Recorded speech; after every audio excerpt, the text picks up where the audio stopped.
Yeah. You want to like him, but you can't. Are you listening? What? Are you listening? Did you bring me on this show to insult me? Yeah. That's what I'm saying. That's what I'm trying to say. Yeah. Hey, y'all don't want it with us, man. You straight gangsters over here. Straight man. gangsters. Ah.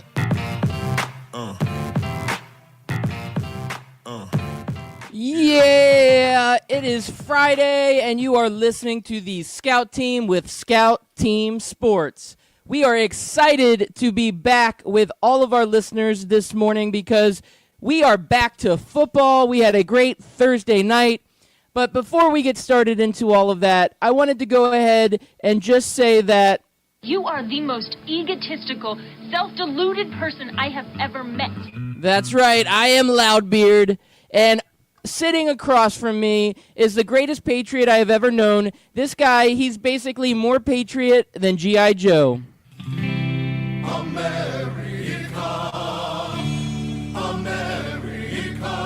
Yeah, it's your boy Chris America coming to you live on 12 Ounce Sports Radio every morning from 6 to 7 and then again from 11 to noontime. How you doing, Loudbeard? Man, I am doing fantastic. I'm a little tired. It's been a long week, though we did have the holiday on Monday. But last night, rain delay in the Thursday night game. So I had to stay up as late as I possibly could. I'm not going to lie to you. I couldn't make it to the end. But I tried really hard because I love football, and football is back, Chris America. Well, at least the Falcons and the Eagles' defenses are back. The offenses, on the other hand, they didn't quite look like they're ready. 4 games of preseason apparently wasn't enough for either of these two offenses, man. It was a great defensive battle. Tons and tons of penalties. I think that was the biggest story from the game, was just how many penalties there were. Yeah, you know, when the first play of the game has a penalty, that sets the tone for the entire game. I think the NFL definitely will need to address this moving forward. I think fans are going to start just not watching as much. You're going to start seeing viewership drop if this penalty thing keeps going on. When it's a penalty every other play, it kills the pace of play, it kills the enjoyment, it kills the fun, and you just want to see these guys go out and play. And I understand they're trying to regulate. They don't want there to be dirty plays. They don't want there to be injuries. I don't either, but I want to see some football. I don't want to see a yellow flag every other play. I do not, Chris America. Well, some of them were on the NFL. One of them was roughing the passer. I guess there's a rule now. Everybody talked about this helmet-to-helmet rule and targeting rule that they just came out with to try to make it safer, but there's another new rule this year that I didn't know about until last night, which is driving or putting your weight onto the quarterback. I don't know what that is, but Foles got hit in the end zone. The defensive end landed straight on top of him. That's a penalty flag. I really don't know what we're expecting a defensive player, especially one that's 300 pounds, how he's supposed to make a tackle without ever falling on top of the person he's tackling, especially when you're a defensive end and you're a cornerback, or when you're defensive end going after the quarterback, you're generally coming from the front or the back, which means you're going to land on top of that person. Yeah, the defense right now is at a bigger disadvantage than they have ever been at any time ever in the NFL.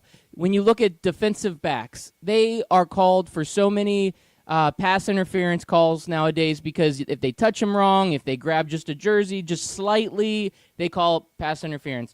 When you're rushing the passer, anything that you do, you graze a helmet, you put your weight onto the quarterback, you do anything, you go low, you go high, you go anywhere. It's almost like it should be flag football for the quarterback and then tackle for everybody else. I just don't understand how we've gotten to this point. Yes, I understand the concussion issue, but that doesn't have anything to do with putting weight on the quarterback. What are we doing? What are we doing? Yeah, I don't know. There was those penalties, but a lot of the penalties aren't on the NFL. A lot of them were on the two teams that were playing.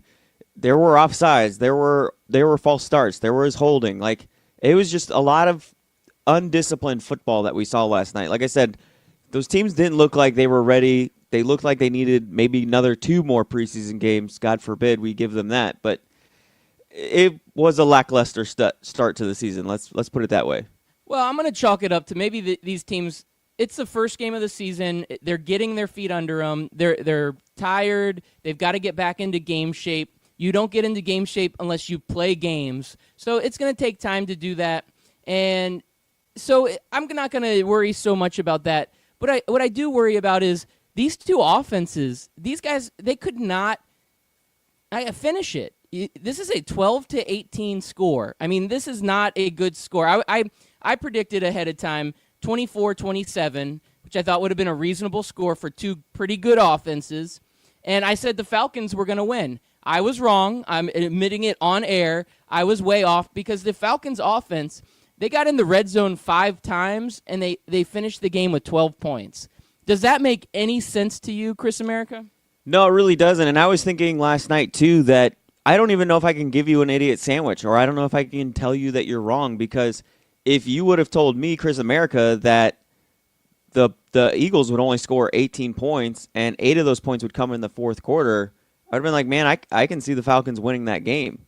I mean, it was 10-6 for the longest time throughout the deep into the fourth quarter, or in the third quarter as well.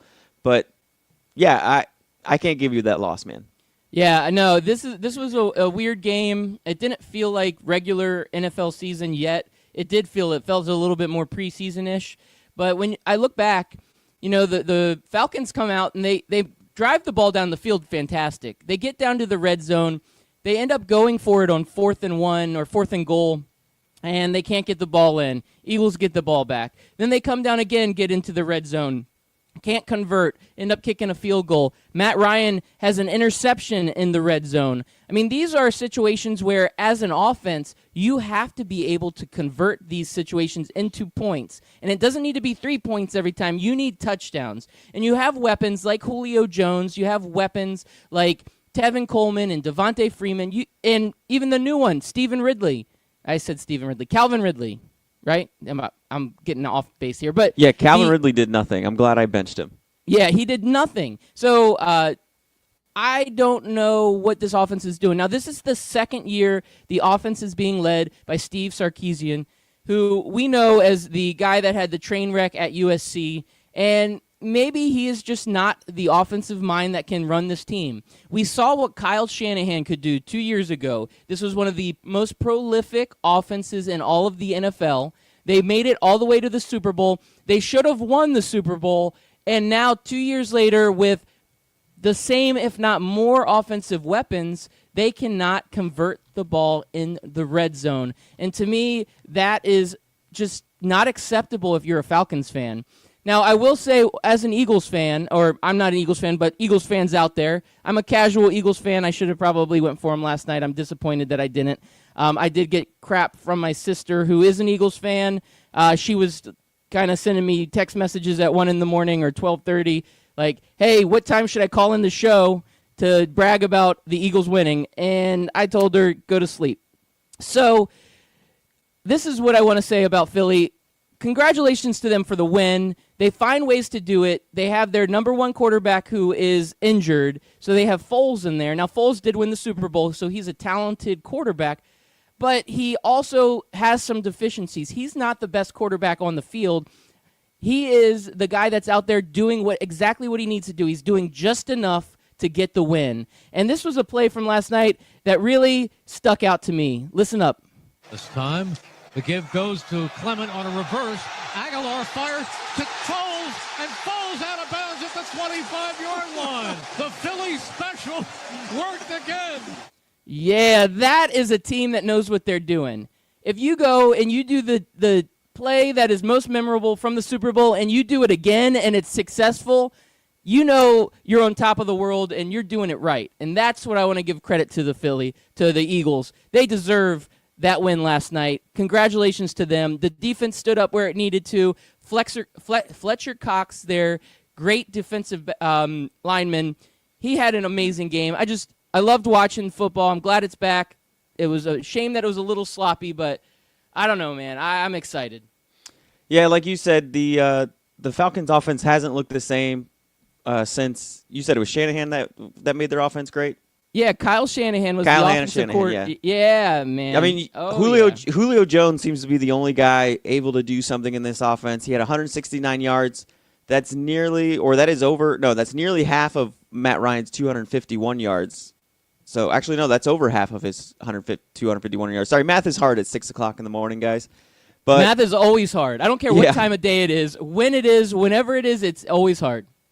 But yeah, if you told NFL fans that they would get to see a field goal fest, nobody would want to sign up for that. Sorry, we don't. Unless you had Matt Bryant as your kicker on fantasy football, nobody was really too thrilled about that game.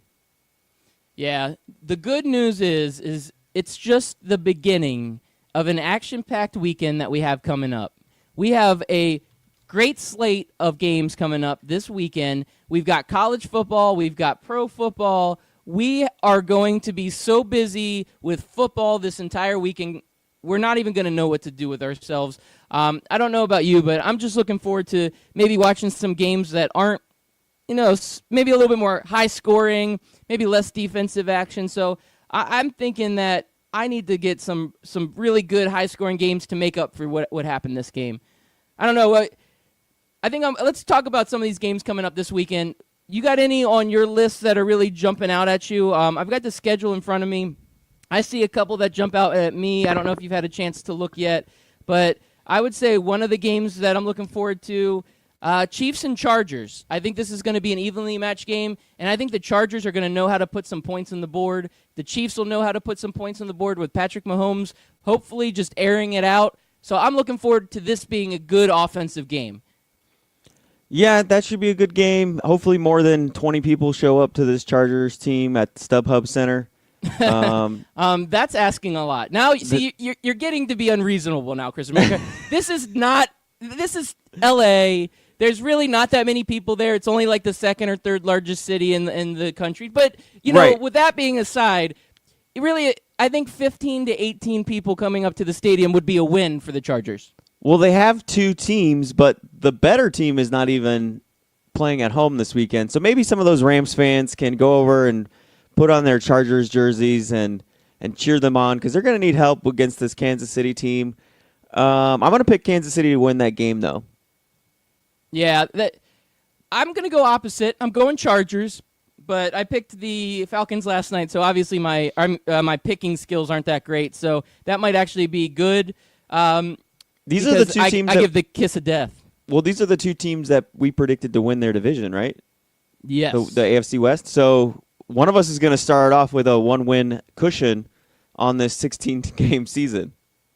This is true. This is All very right. true.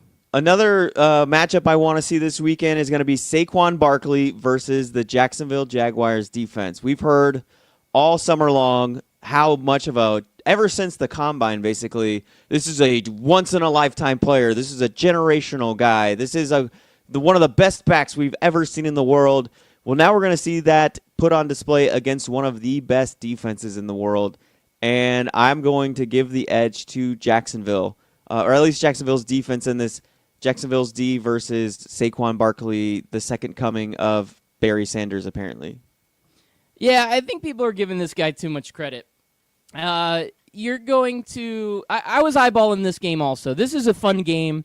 I want to see that the Jaguars can sustain what they've done. They got to sustain that winning culture. Jacksonville has historically not been that franchise that just always wins. They seem like they've been ho-hum, and the last few years have been rough. Last year was that first year that we kind of said, wow, Jacksonville has finally arrived. All that talent that they've drafted year after year after year has finally come together. Now, what I want to see this year is, can they make it a second year? Can they sustain it? And with the talent that is on that roster, especially on the defensive side, I would have to say yes. And the Giants are coming off a horrific year. Eli Manning looked lost last year. Odell Beckham was hurt. So this year they're coming in. Odell Beckham gets paid. Eli hopefully is back to being more of the great quarterback that he's been in the past. And we bring in Saquon Barkley. Saquon Barkley is that highly touted running back. I think people are giving him too much credit. We can't just say he is going to be the greatest running back ever until he actually shows us on the field. So I can't give him that credit, but I do want to see it. I want to see him try. Let's see what they can do. Feed him the ball, give him the opportunities, give him the chances, and have him try to do his best against this Jacksonville Jaguars defense. So this is a game that will be a fun game to watch, a great offensive weapon against a juggernaut of a defense. To me, that is a recipe for a fantastic watch and a great game. Now, another game that I'm really looking forward to, Chris America, is the Texans versus the Patriots. So one of the reasons, actually probably the number one reason I want to see this, one, we know the Patriots are always going to be good. We know Tom Brady is a very, very great quarterback, also known as the GOAT. But the quarterback on the other side of the field, Deshaun Watson, I want to see what this guy can do coming off injury. What do you think? What do you think what he's going to be able to do? Yeah, I think knee injuries are always hard to judge what's going to happen, especially with mobile quarterbacks, and that's part of their game plan. But I have no reason to believe that this kid didn't put in all the work. He's been a hardworking guy ever since he's come onto the scene at Clemson, and I think he's going to come back and look good. And the New England Patriots were not a good defensive team, surprisingly, with Bill Belichick and Matt Patricia, one of the greatest defensive minds the NFL has ever seen. So they lost the one half of that mind. Is it Matt Patricia or is it Bill Belichick that made that defense go over these last few years?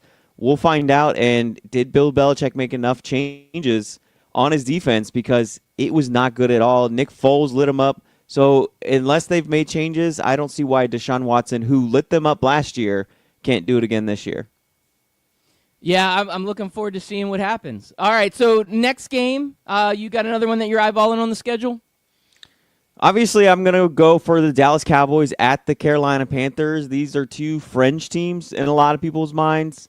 Nobody really has Dallas picked as a playoff contender or Carolina. These are two teams people love to hate on. They don't really love to hate on Carolina so much as they do Cam Newton. So I'd like to see that early season matchup. I think my Panthers are going to win, though. I knew you would say that. Now, I'm having to follow up with that and say, yes, Carolina Panthers will win. Now, I'm not trying to give the Carolina Panthers the kiss of death like I give to these other teams like the Falcons. I'm actually meaning this. I want Carolina to win. Now, it's a little bit because I know that you're a big Carolina Panthers fan, and I'm a good friend, and I'm looking out for you. But it's also Thanks, Boo. because I absolutely hate the Dallas Cowboys, and that hatred runs deep. It runs so deep that watching the Cowboys lose gives me great satisfaction. It's almost like you as a Gators fan watching the Florida State Seminoles lose. There's just a little something extra that happens when that happens. You just feel great about yourself. You think, wow, I hate for all those fans that are so arrogant and like to talk so much trash to feel disappointed when their team loses. Oh, it's the worst feeling ever. So that's the feeling I want to know, is that the Cowboys fans out there and that the Cowboys lose. It's a big win for me as a Redskins fan. I love seeing my rival go down. So yes, Cam Newton will have the game of his life. All right, well, is Alex Smith going to have the game of his life all the way out in Phoenix? Yes. Alex Smith is a top 5 quarterback based on how he played last year, his veteran leadership, and his cool, calm demeanor. I like Alex Smith. Now, I am a fan of the Redskins, so I'm going to be this homer that goes and toots the horn of the Redskins and of Alex Smith. So we all know that that's going to happen. So I'm probably the worst person to ask this. But yes, Redskins get the win. I'm not believing in the Cardinals. I don't think that they have the quarterback situation fixed, because Mr. Sam Bradford, who I believe is starter going in week 1, I don't have any confidence in him. Larry Fitzgerald has always been a great wide receiver, but he can't do it alone. David Johnson, coming off of a year that was an entire injury-plagued year, that he had the injury week 1, he had to recover all year long. So now he's coming back. We don't know what he's going to be. We don't know what he's going to look like, and we don't know how healthy he is. So there's a lot of question marks there. The Redskins, again, Adrian Peterson, I talked about this yesterday or the day before. I like to talk about my Redskins. Adrian Peterson, he is back. He is going to help this offense out. I think they needed a little extra weapon, and I think he's going to come in and make a difference. So I'm going Redskins. I like that pick. I like everything you said. If I broke it down, I would just be repeating everything you just said. So I'm going to go with Washington as well. And then I'm going to go over to Minnesota, where a former Washington legend, Kirk Cousins, gets his first start at his new home. It's a chance to prove that he earned the $80 or $90 million he signed for, to go against another man who is going to try and prove he earned the $80 or $90 million he signed for, Jimmy Garoppolo, or Janine Garoppolo, whatever his name is, over there in San Francisco. I'm going to go towards Minnesota this one. I think their defense is too good. I think they're overall a better team. And then I'm going to predict that everybody who hated on Jimmy G and the San Francisco 49ers are going to tweet out, "See, I told you Jimmy G was overrated. That 7-0 start was just a fluke." Yeah, I don't want people to say that. That would be mean of them. And Jimmy G is legit. He is legit. So all those trolls out there, all those people living under bridges, all those people with their hunchbacks, they can shut it up. They can shove it. They can do whatever it is that they need to do. I think Jimmy G is legit. The only problem is he is going against Kirk Cousins. I'm excited to see what Kirk Cousins can do with this offense. They've got Dalvin Cook coming back off injury. Hopefully he can come back into his form. But their backup running back, Latavius Murray, UCF legend, is also another great weapon. They have the wide receivers that are fantastic, Adam Thielen and Stephon Diggs. So this offense should be great. Plus, they have a great defense. I have to give Minnesota the edge in this matchup. I did love what Jimmy G did at the end of the year last year. Finished strong. A lot of great expectations over there in San Francisco. I just think this would be a tough one to win. Minnesota is going to be a great team this year, and I feel they have the slight edge in this contest. I like it. Any other games we got going on? There was one I wanted to mention, but I can't remember what it was. There is definitely one I want to talk about. Oh, there was one I want to talk about. There is one, and it is the great Cleveland Browns. Yes, Pittsburgh. Versus that's what I was going to say. Pittsburgh Steelers. That's what I was going to say. The one you wanted to talk about? Yeah, and it's got a lot to do with, is Cleveland a better team? That's what we all want to see. And can Pittsburgh win without Le'Veon Bell? I think that's going to be the biggest talk about story on Monday morning when we come back. We're going to know, is Cleveland back, and can Pittsburgh win without Le'Veon Bell? I want to side with Cleveland on this one, but I don't. So I'm going to pick Pittsburgh. You're going with the safe pick, and I like that. Yeah. That there's a place for that. Like, if you're putting money down, I understand being safe. But sometimes when you are sitting behind a microphone and you just want to make sure that everybody knows that you're crazy, that's what you become, Loudbeard. And then you come out and you say, yes, Cleveland is going to win game one. I think the question marks behind Le'Veon Bell have worked their way into the locker room in Pittsburgh. A lot of the players are very upset about how this all worked out. They're coming out and saying negative things about the situation. They want Le'Veon Bell to be on the team. So I think there's a little bit of a distraction there. I also don't believe that Pittsburgh is going to be as good as they've been in the past, and I think it's primarily because of their defense. I don't believe as much in their defense. They lost Ryan Shazier last year, their defensive emotional leader, and I don't know that they have enough leadership and enough talent on that defense to be that Pittsburgh steel curtain like it has been in years past. So the Pittsburgh Steelers defense is going to be a question mark. The Cleveland Browns, who are the biggest question mark in the entire league, they're coming in and they have high expectations with a lot of their new changes, their new personnel, and they're coming back with an attitude and a chip on their shoulder. They've got Jarvis Landry, who they brought over from Miami. They, of course, draft Baker Mayfield. They bring in Tyrod Taylor. And they have just brought together a culture that could be conducive of winning, and I'm ready to see that win-now mentality at Cleveland. This is their moment. If they start the year off right, beat their opponent, and they beat their rival in Pittsburgh, this is a great start to the season, and it's going to set the tone for the entire season. This is a huge game for them. It's a must-win. They have to come in with that emotional, baggage that says, we need to do this, and we need to do it now, and I think they will, and I believe in Cleveland. Yeah, man, if there's ever a week that's going to be an overreaction Monday, it's going to be this week, week one, if the Cleveland Browns beat the Pittsburgh Steelers. We're going to overreact about the Browns. We're going to overreact about the Le'Veon Bell situation. We're going to overreact about Ben Roethlisberger washed up, depending on how he plays. So it's going to be a very interesting game to watch. Unfortunately, we're not going to be able to watch it unless we go out to a sports bar or drop nearly $500 to the NFL to get this Sunday ticket. Yeah, I mean, I don't plan on dropping $500 to anybody for anything, so that's not going to happen. Now, there's definitely other games going on in the league. I don't think there's any that are of too much note. I'm going to do kind of a little bit of a rapid fire with you on some of these games. Give me one quick nugget that you are looking forward to the game, and then we'll move on. But I just wanted to real quick, Bills and Ravens.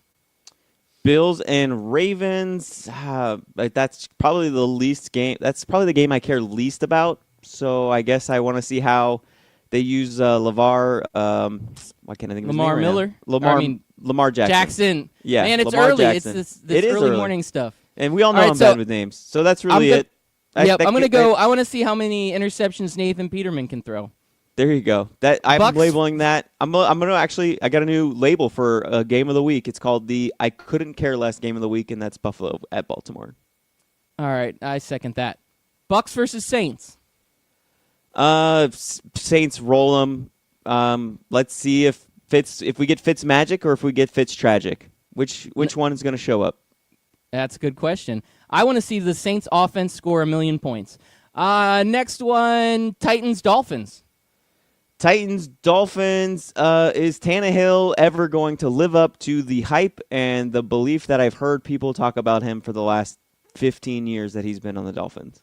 The answer is no, and I just want to see the tragedy that is the Miami Dolphins. Same here. Bengals Colts. Bengals Colts is Luck back? Is he truly back? I don't think he is. I think he's going to have a limp noodle arm, and I think the offensive line is still garbage. Maybe Florida State has the second worst offensive line in the country, but it's close. So I want to see if Andrew Luck is back. Good call here, sir. I would say the same. Andrew Luck. Is he noodle arm Andrew Luck? We will see. Seahawks Broncos.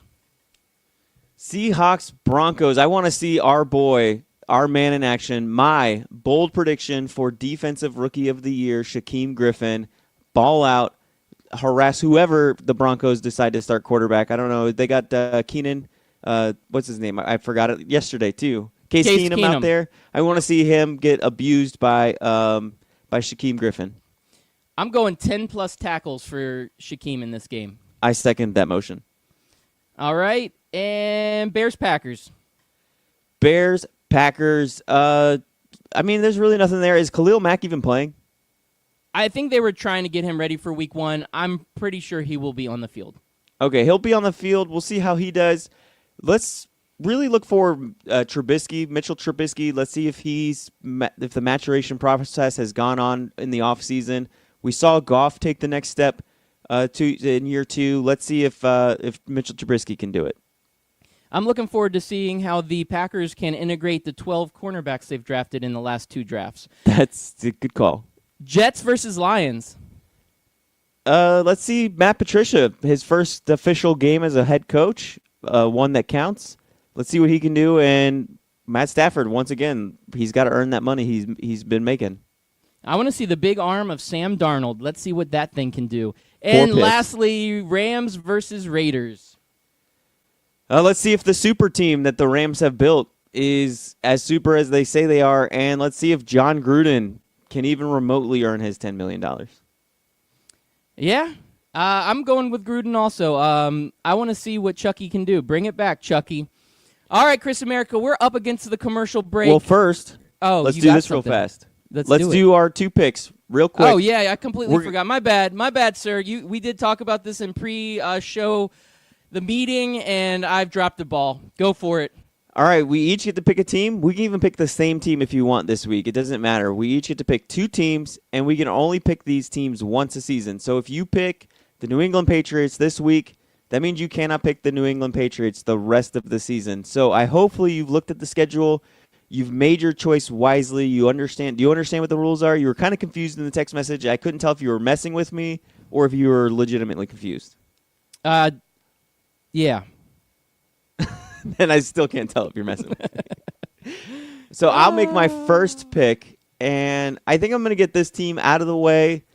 early on in the season. That way I don't have to try to pick them up again when they're going against harder competition. I'm going to pick the Tennessee Titans to beat the Miami Dolphins. So Tennessee is my first pick. Who is your first pick, sir? Oh, wow. You know what? I was eyeballing that one. The first, week 1 is the hardest week to pick because in this week is when you get all of these games where you don't know what you're going to get out of teams.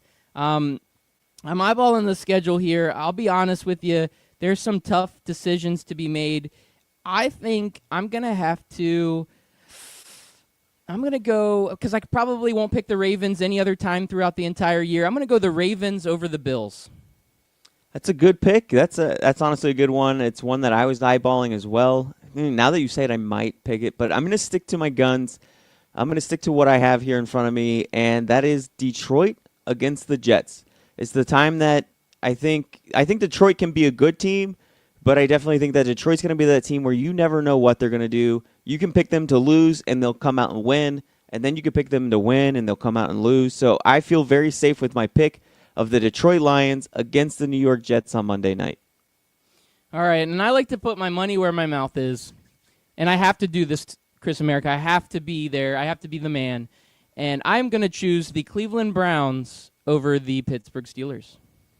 Ooh, that's bold. That you doubled down on your bold. You're putting an actual record of pride on the line for the Cleveland Browns. I tip my hat to you, sir. Balls is my middle name. Loud Balls Beard? Yes. All right. LBB, take us to commercial break. All right, on the flip side, we will find out what is a code red. See you guys here in the short time.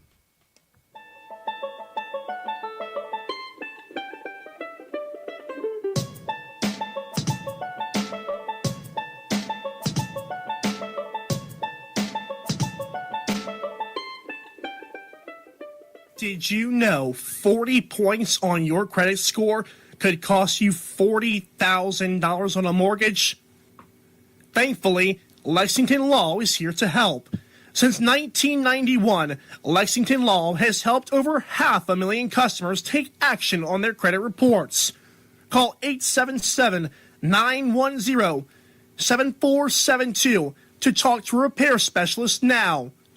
Personalized credit consultation is free. Getting access to your report is free.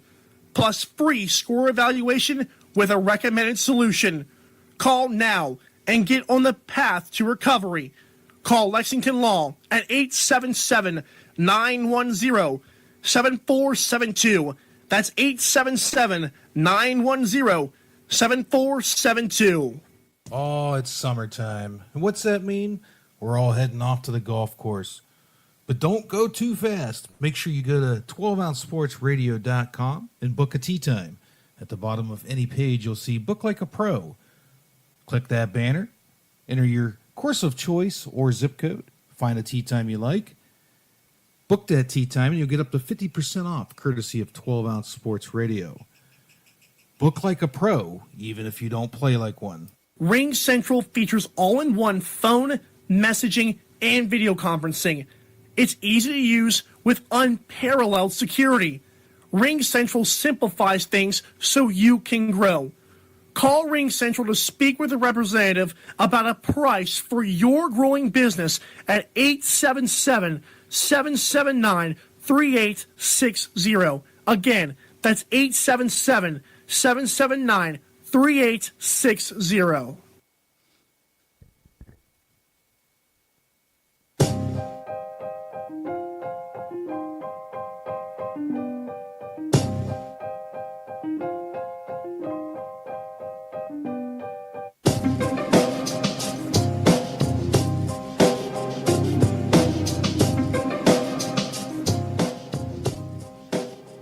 Yeah, we are back. We are the Scout Team. We are coming at you with Scout Team Sports.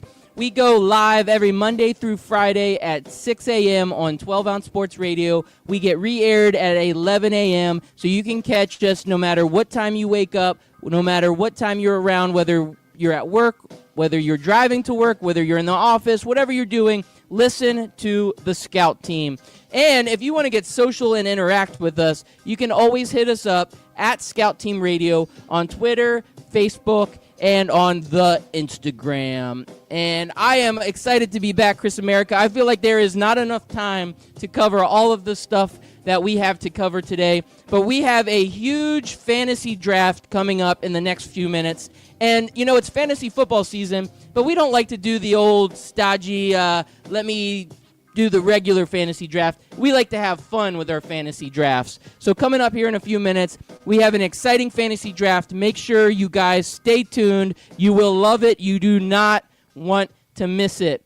But before Kyle. we get into that, No, Loudbeard, you've Yes. had me concerned. I've been pacing back and forth in the studio floor. What is this Code Red, man? Like, what are you doing to me here? Talking about Code Red before commercial break. all right, What's going so this on? was a little bit of a tease. Are we talking about I- Mountain Dew? I am not talking about Code Red Mountain Dew, though. If they brought that now I'm back, even that more wouldn't be worried. bad. That'd be like when Surge came back. You know, it could be a thing. It could so be. the Code Red, I heard about this. This is one of these. I don't know if it's sad, tragic, but typical of a high school teenage thing. And I heard this. I have daughters that are in high school, and a lot of weird things happen in high schools, a lot of strange things. So there's this new thing that they do in the high schools, which I do not agree with and I do not approve of, but they call it the Code Red. And this is a situation where somehow this is like a boys' locker room hijinks situation where somehow somebody comes up and as somebody's changing in the locker room, they do a little drive-by, stick a finger up someone's bum, and then run.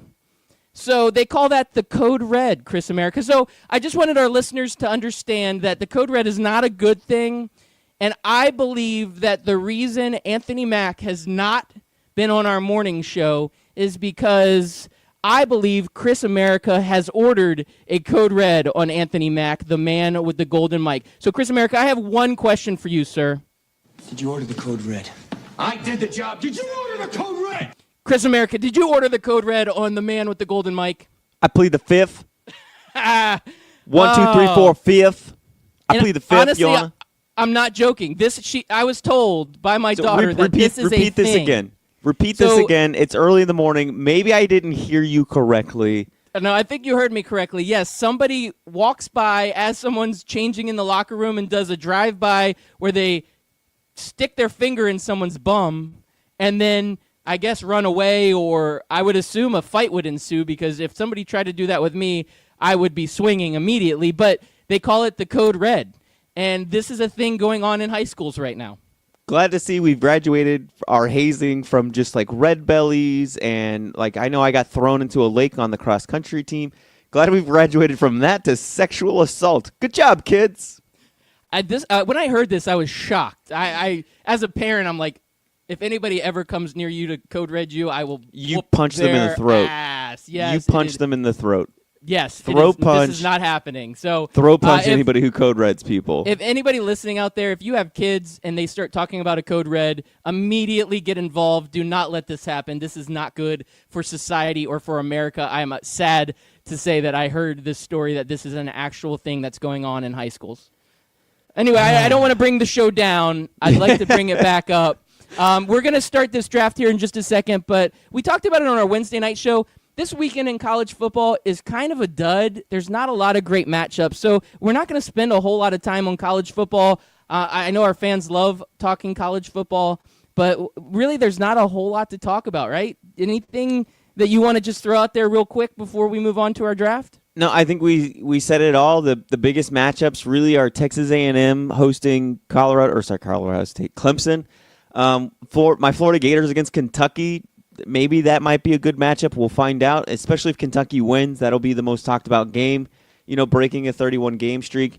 And then Georgia versus South Carolina, top 25, the only top 25 matchup this weekend. Again, if South Carolina upsets Georgia, that would be a huge talk about, but I don't see any upsets this week, to be honest with you. Well, if there happens to be an upset, we will be all over it like white on rice on Monday's show. Listen And I'll eat in an Monday. idiot sandwich. Yeah, like 6 a.m. or 11 a.m. on Monday. You can always catch us at 12ouncesportsradio.com. All right, well, without further ado, Chris America, please introduce this week's Friday Fantasy Draft. Well, this week's fantasy draft is brought to you by the Cleveland Browns fans. This is Cleveland Browns week, Kyle. I told you last night, man, we got to stop talking about the Browns. They seem to continuously be on our minds. This is the most I've talked about the Browns this week than I have in my entire existence on planet Earth. And as I told you, they're the Tim Tebow of NFL football teams. They are the Tim Tebow of NFL you can't football. Stop talking about them. They're just so sexy. They're just so sexy. So what happened yesterday is we sent out a tweet of a picture that I found online of all of these Miami quarterback jerseys from the time Marino left to today. And I made this cute little tweet or this funny little tweet that said, you can find this collection or you can collect them all at your local South Florida Goodwill. Tweeted that out, and then it got retweeted a bunch, liked a bunch. I think we were over 400 reactions yesterday. It was really awesome. But somehow the Cleveland Browns fans got a hold of this, and they're like, you ever see two people arguing about who's more poor or who's had a rougher life? This is what they did. They're like, oh, those are rookie numbers. We've had way worse of quarterbacks than that, and blah, blah, blah. And they were just proud of their awfulness. So I figured, why not let's have a draft of Cleveland Browns quarterbacks, and we're not going to go for the best team. We're going to go for the worst team of quarterbacks. Kyle, and I'll let you go first since I went first last week. All right, so I've got to go with the worst quarterback in Browns history. Yes, he got an early draft pick. Yes, he was a total bust. Yes, the Browns gave him way too many opportunities. I got to go Tim Couch with my number one pick for the worst quarterbacks in Browns. Well, since 1999 when the Browns reemerged as a team, I'm going Tim Couch, number one. Tim Couch, number one. That's the good selection. I'm going, who played around the same time as Tim Couch, I'm going Spurgon Wynn for my first pick. Guy had 22 completions, 54 attempts for a whopping 167 yards, 1 interception, and a QB rating of 41.2. Spurgon Wynn, welcome to the team, brother. Wow, that's a good choice. I think I'm going in a little bit different direction than you. You're going straight bad by statistics and all that. I'm going bad just in general, and I'm going to go the bad boy himself, Mr. Johnny Football. Johnny Football comes in with high expectations, early draft pick, first round, and he comes out and he doesn't like Cleveland. He hates it. He plays like crap, and he's out of the NFL before we know it. So Johnny Football, Mr. Johnny Manziel, is my number 2 draft pick. And just so we know that when we pick players, this is for when they were on the Browns, not their overall career. Just want to throw that out there. I'm going to go. He wasn't good on the Browns either. I'm just saying. No, he wasn't. I'm just saying there might be some like RG3s or some Jake Delomes out there that had decent football playing before they got to the Browns. But let's see here. I'm going to go with my second pick, Mr. Connor Shaw. Connor Shaw, 50% completion percentage, 177 yards, no touchdowns, 1 interception, 55.2 quarterback rating. Connor Shaw, welcome to the team. Was he the quarterback from South Carolina, Connor Shaw? I think yes, he was the quarterback from South Carolina. He wasn't bad in college. He was Just not saying. bad in college. He was okay. No, I mean, he only got over 2,000 yards once in a Steve Spurrier offense. That's not good. That is not good. I agree. So I am going another player here that he's a legend in some circles, but Cleveland has a little bit of a distaste for this gentleman. The good old Trent Dilfer, the game manager, wins a Super Bowl with the Baltimore Ravens, who were the former Cleveland Browns that turned to the Ravens, moved to Baltimore. He wins a Super Bowl with them. A couple years later, when he's washed up and done, he goes and plays one season with the Cleveland Browns, and he is not the same guy that he used to be. I have to go Trent Dilfer. He is my number 3 pick in the worst Cleveland Browns quarterbacks of all time. So we're on pick number 3. You are number 3, sir. All right, let's see. Going through my list of people here. Yes, I should have made this guy one of my number 1 picks, but I'm glad to see he's still on the board.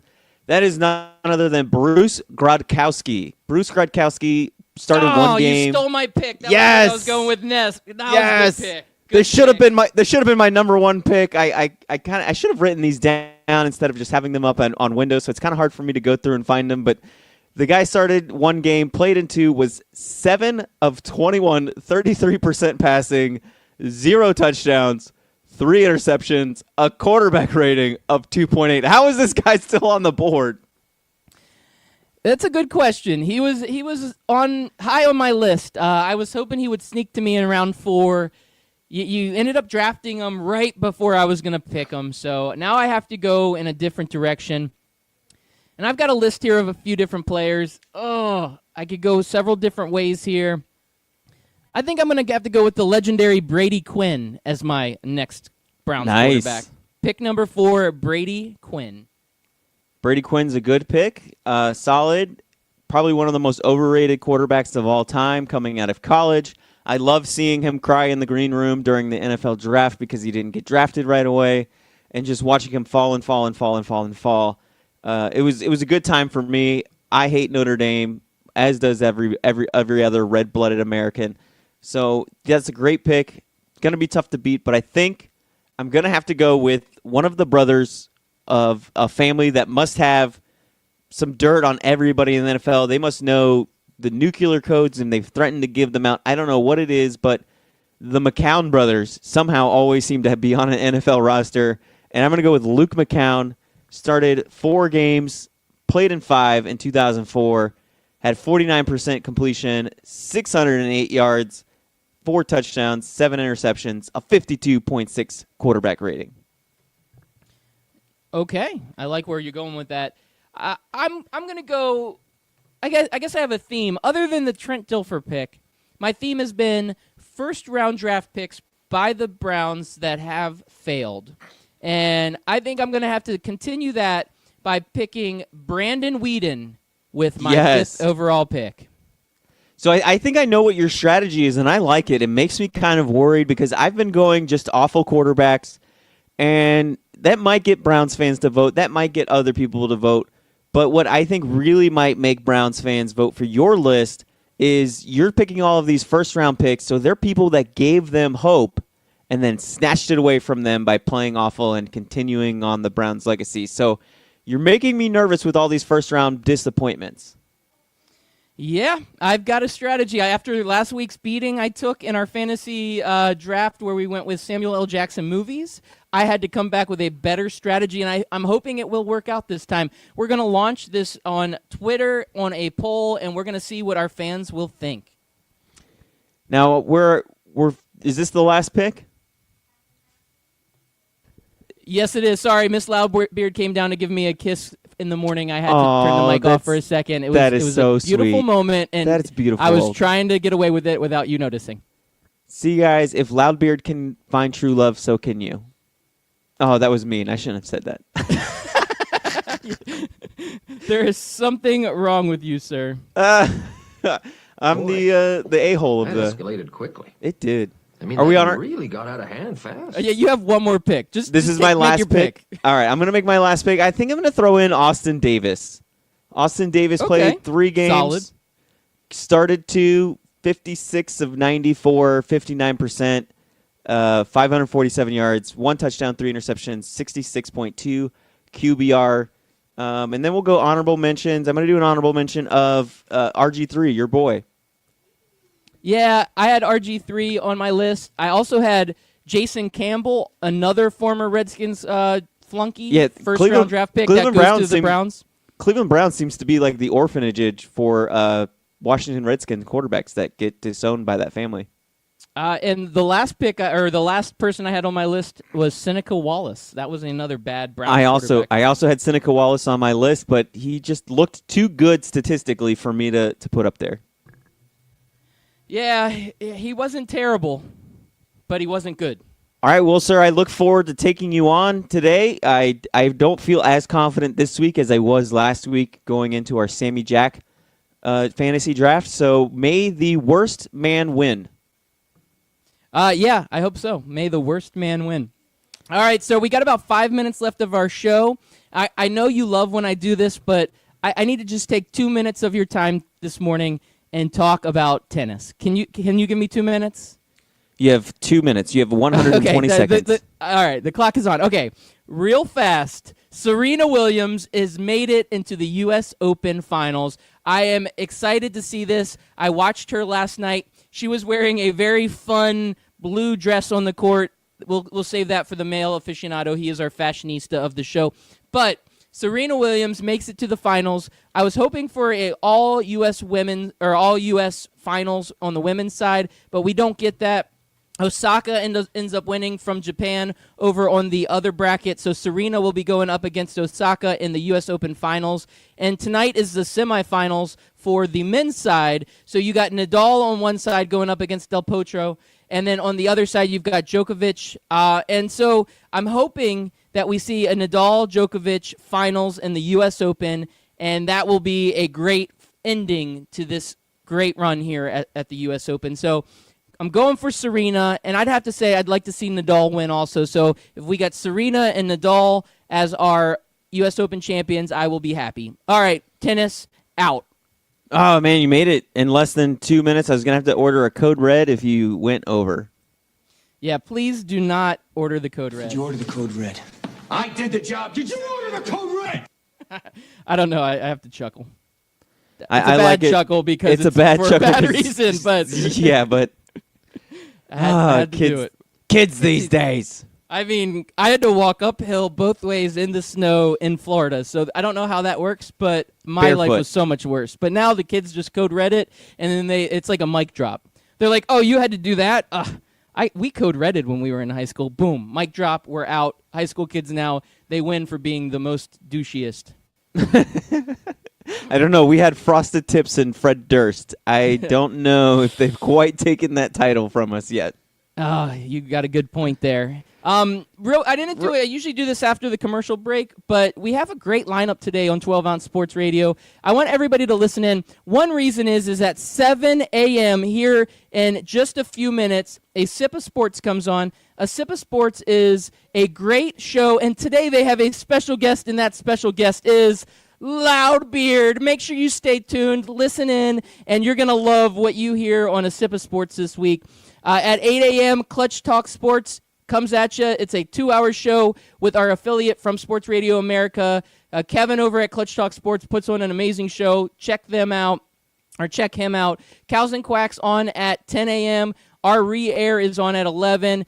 At noon, we've got Hog Nation Report. Check it out. Our good friend, The Hefe, has his Beck's Work Weekend Review on at 2 o'clock. Our Wednesday night live show gets re-aired at 4:30.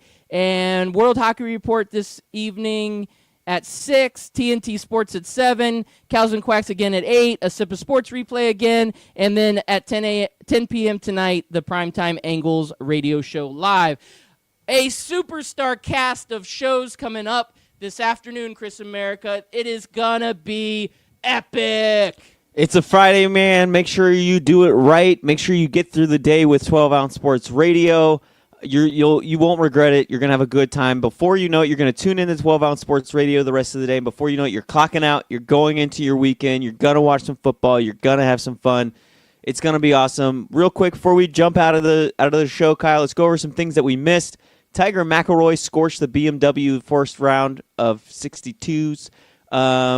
Great game by Tiger. Great game by McElroy. Tiger is back. Yeah, Tiger's back. I bold predicted that he would win a major. That didn't happen. I was close. So maybe I can get a win here for Tiger. And then, sadly, we have to say goodbye, farewell, and rest in peace to Burt Reynolds and Magic CEO and owner Rich DeVos. Both of those gentlemen passed away. Rich DeVos was 92. Burt Reynolds was 82. You guys will be missed. The impact that you guys had on the world will not be forgotten. So rest in peace to those two gentlemen. One of the most famous mustaches of all times, Burt Reynolds. He is known for some of his classic 80s movies. He was Smokey and the Bandit, and I loved some Burt Reynolds. So may he rest in peace. And Rich DeVos, he brought the Magic to Orlando, and he has been a great owner here in Orlando. So may those two gentlemen rest in peace. So thank you, Chris America, for bringing those gentlemen to light. All right, guys, have a wonderful Friday out there. Any other sport? Wait. Before I do that, did I miss any other news stories? Let me see here. Nope, that's it. That's what she said. Oh, wait. There you we missed go. one. Hold on, where was it? Let me scroll. There it is. The Mystic play the Storm tonight on ABC at 3:30 p.m. WNBA doing their thing. It's that's the the finals finals. now. It is the finals. So this is when we can actually talk about it. I know WNBA doesn't get the love it deserves, but now that it's the finals, we're going to keep you updated. Scores, highlights, everything else. We will give it probably 30 seconds each show, if that. Anyway, great show today for Chris America. I want all of our listeners to have a great Friday. We look forward to seeing you guys back Monday morning at 6 a.m. Chris America, have a wonderful weekend, my friend. That was a good show, man. I'm looking forward to this weekend. I am too. It's going to be a great weekend in sports. It's going to be fun. Try not to get Code Redded. Peace out, my friend. Watch out for the Code Red.